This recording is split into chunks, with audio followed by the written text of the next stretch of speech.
लोभ विनाश का कारण है। एक नगर में एक सन्यासी रहता था। वह नगर में भिक्षा मांगकर गुजारा करता था। भिक्षा में मिले अन्न में से जो बच जाता उसे सोते समय अपने भिक्षा पात्र में रखकर खूंटी पर टांग देता था। सवेरे वह इस बचे हुए अन्न को मंदिर में सफाई करने वालों में बांट देता था।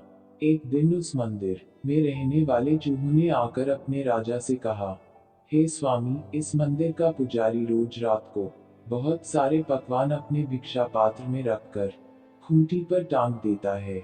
आप आहार के लिए व्यर्थ ही इधर उधर भटकते हैं। हम तो उस पकवान तक पहुंच नहीं पाते, किंतु आप तो समर्थ हैं। आप उस भोजन तक पहुंच सकते हैं। इस भिक्षा पात्र पर चढ़कर आप पकवान का आनंद लीजिए। आप चलेंगे तो हमें भी आसानी से पकवान का आनंद मिल जाएगा। यह सुनकर चूहों का राजा झुंड के साथ वहां जा पहुंचा, जहां खूंटी पर भिक्षा पात्र टंगा था। वह एक ही उछाल में खूंटी पर टंगे भिक्षा पात्र पर जा चढ़ा। इसके बाद उसने पात्र में रखे स्वादिष्ट पकवान को नीचे गिरा दिया।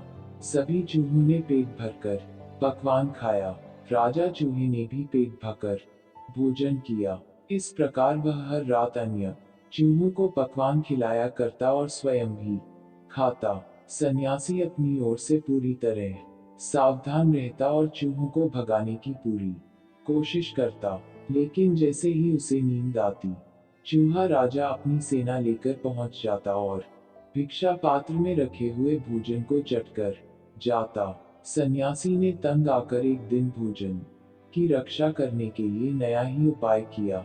वह एक फटा हुआ बांस ले आया और सोते समय वह उसे जोर जोर से भिक्षा पात्र पर पटकता रहता। इससे चूहों के भोजन में बाधा पड़ी।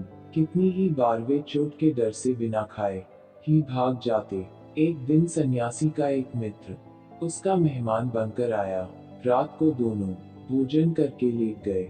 मित्र धार्मिक कथाएं सुनाने लगा, किंतु सन्यासी का मन चूहे को भगाने में लगा था। मेहमान मित्र ने देखा कि सन्यासी उसकी बात पर पूरा ध्यान नहीं दे रहा है।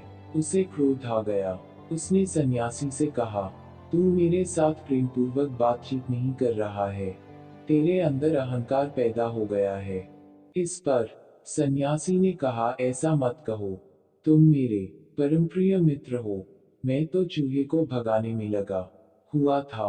वह बार बार उछलकर मेरे भिक्षा पात्र तक पहुंच जाता है। मित्र ने कहा, आश्चर्य है कि तुम एक चूहे को नहीं समझ पाए। यह चूहा अवश्य ही धन संपन्न है। इसे धन की ही गर्मी है। तुम्हें चूहे के आने जाने का मार्ग मालूम होगा। तुम्हारे पास जमीन खोदने का कोई औजार हो तो निकालो। सन्यासी ने कहा, मेरे पास लोहे की एक कुदाल है।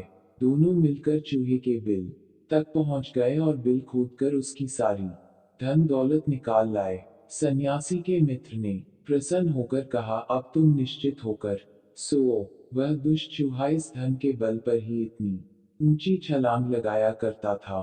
धन न रहने से उसका बल टूट गया है।